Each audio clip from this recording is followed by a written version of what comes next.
Only the pure name can inculcate Bhakti Shakti into the heart. Krishna Shakti meaning Nahi Tada Pravartana. Krishna Shakti means Krishna's Antaranga Shakti, Sarup Shakti, Bhakti Shakti. What is the purpose of our performance of Sankirtan if our Sankirtan is not meant to let's say, spread the Bhakti cult or to increase the Bhakti energy in the atmosphere for the benefit of others? Why perform Namabhas Kirtan? Namabhas Kirtan, okay, if we're not chanting Shuddhanam, by which we can actually increase Bhakti, at least we're chanting Chaya Namabhas, we're not chanting Pratibimba Namabhas. Chaya Namabhas means that there's no, that you're not chanting Shuddhanam, but there's no intention to exploit the name either for bhukti or mukti. If you're trying to become freed from your anarthas so that you can gradually become purified, to come to to make yourself fit to be a recipient of the mercy of Shuddhanam, then that is also a form of Namabhas, that Chaya Namabhas, that is called the clearing stage. You're trying to clear away your anarthas and whatnot. But those who are chanting with the aim of getting, maintaining some kind of sense gratificatory status quo, whether on the plea of bodily maintenance or whatever, family maintenance, and living high on the hog, so to speak. Excuse the terminology. But it's basically not much difference.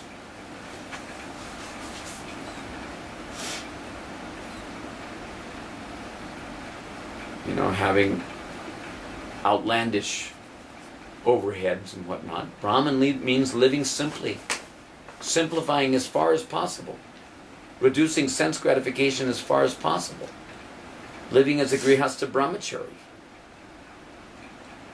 Means sadhu jivan. Can anyone other than a sadhu chant Shuddhanam to broadcast the bhakti cult, to inculcate bhakti into the hearts of the people who hear the kirtan?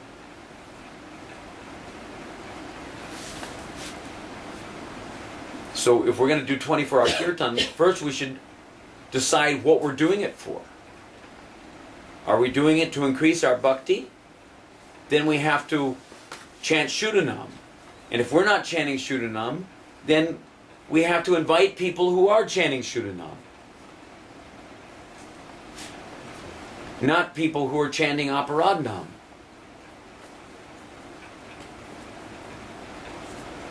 By Aparadhanam you can increase your bhakti, you can solve your japati problems. And maybe, it may be that if you're chanting in front of the deity of Gauranatai or Panchatattva, that, they're not considering the offenses, but it doesn't mean that you're not chanting Aparadhanam. They're just not considering your offenses. You still get your bhakti. You don't get the reactions to offenses against the holy name. And even you may get, mukti out of the affair, means you're becoming freed from material contamination by the grace of Gauranatai. But you're still not getting bhakti. You're still not, getting prema out of the affair. Why did we join the movement? So that we can get bhakti and mukti?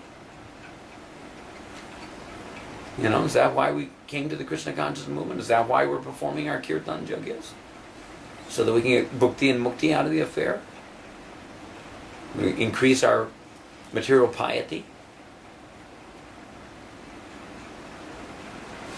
If that's what you get, then you get the virata roop of Nam, you don't get Nam. Virata roop of Nam is a Mayak form. Just like Krishna left his Mayak form when Jara the hunter shot him in the heel. You know that Leela? When Krishna decided to close his Bhoma Leelas, he left a Mayak form to bewilder the atheist.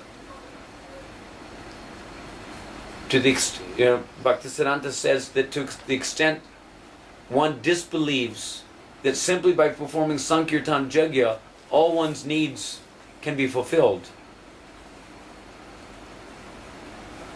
to that extent one is an atheist. He says to the extent of help one gives to the propagation of the holy name, Kirtan, of the holy name, that is the sole measure of one's belief in God. To the extent one obstructs Kirtan of the holy name. Now, obstruction is of different types. It doesn't necessarily mean that you're just, Chankazi coming along and breaking mridungas. It means that you're not actually allowing, you're not actually chanting the pure name. So if you're committing offenses, if we're not following the regulative principles, if we're not actually seriously interested in intimately cultivating a relationship with the name, by cultivating the proper service attitude toward the name, if we're still on the exploitative platform trying to use the kirtan, in some way to maintain our material status quo or whatever, then, that kind of chanting, will not give prema, it will not give bhakti. It may serve to solve your chapati problems, because even the offended name mercifully awards material benedictions. But what does it mean? It means repeated birth and death. Bahu janma kari hari shravana kirtan. That is not real shravana kirtan. Real shravana kirtan can only be done by sadhus. And sadhu means that they're satam. Satam, satyam. Param satyam dhimahi. They're not, meditating on their wage packet, please. They're meditating on Param Satyam. And Param Satyam meditation means how to please Krishna. Krishnanushilanam. Practicing the principle of prema dharma. Krishnendriya priti itchadari premanam.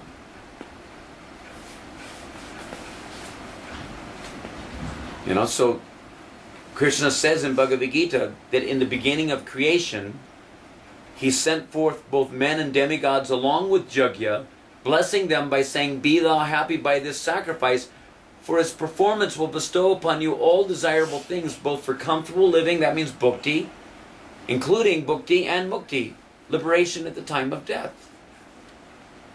by the performance of Jagya. But what does that mean? That doesn't mean that you exploit the Jagya. That means akama, sarvakamava, moksha karma udaradi, tivrena bhakti yogina. By performing bhakti yoga, it means that you set aside anyabhilasita shunyam. You set aside your whatever, sarvakama, moksha kama, whatever it may be. You set these desires aside and simply perform Jagya for the satisfaction of Vishnu without any expectation of return, and see how Krishna may not put it to you like this. He may not give you the result like this, that I give X amount of energy in the Jagya and therefore I have to tangibly see some X amount of monetary return coming from the Jagya itself, that I do the Jagya, you give me the money. That's not there in the Bhagavad Gita sloka, that you do the Jagya and you get money for doing your Jagya. You do the Jagya with the expectation of getting money. He's just saying that don't worry about these things. Be freed from anxiety for gain and safety.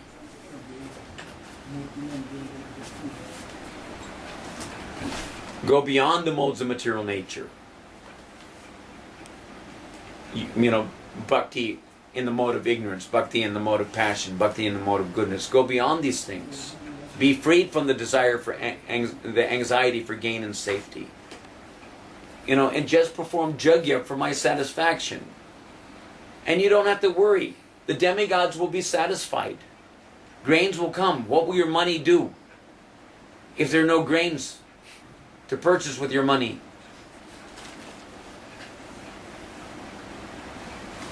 Krishna, you know, if you perform the jagya, and I've seen it practically in my own life. I'm speaking from experience. I'm not speaking, you know, like a fool, just parroting some philosophy or something. I've seen it practically. I've been doing the jagya for the last, you know, 37 years or more. And I've seen practically how it is. Krishna doesn't have to give you, you know, your bhukti and mukti like this. He'll send you a donation like this, a third party. Doesn't have to be that, you know, I'm doing the jagya for this man, and therefore he has to give me the monetary remuneration. And if he doesn't give me any monetary remuneration, then I won't perform the jagya. Then that means selfish. It's not selfless sacrifice. By performing selfless sacrifice for the satisfaction of Vishnu exclusively. That is Kevala Bhakti. Simply by doing Kevala Bhakti, satisfying Krishna, Anyabhilasita Shunyam, Jnana Karma Anavritam, is it? And, you know, Anukulena Krishna Shilanam. This Anukul Bhajan, Anukul Kirtan, Anukul Bhakti, then you get far superlative result than if you know, hire a few kirtaniyas to come in and do your kirtan for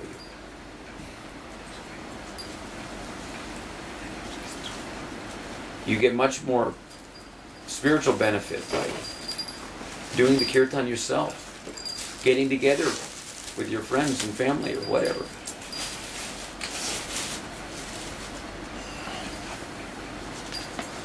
And simply doing kirtan for Krishna's satisfaction without any expectation of any reward. Just doing it because Krishna says, you know, that he's satisfied by that performance of jagya. Jagyai sankirtana prayarya jantihi sumerasam. He says, I'm not in Vaikuntha, I'm not in the heart of the yogis. Where am I? He's pleased to come and keep you company wherever there's two or more devotees glorifying his holy names.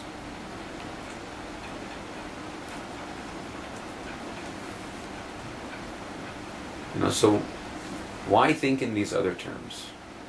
That, oh well, we gotta bring in a rock star, otherwise we're not gonna get, you know, the interest up in the community to come and participate in our program.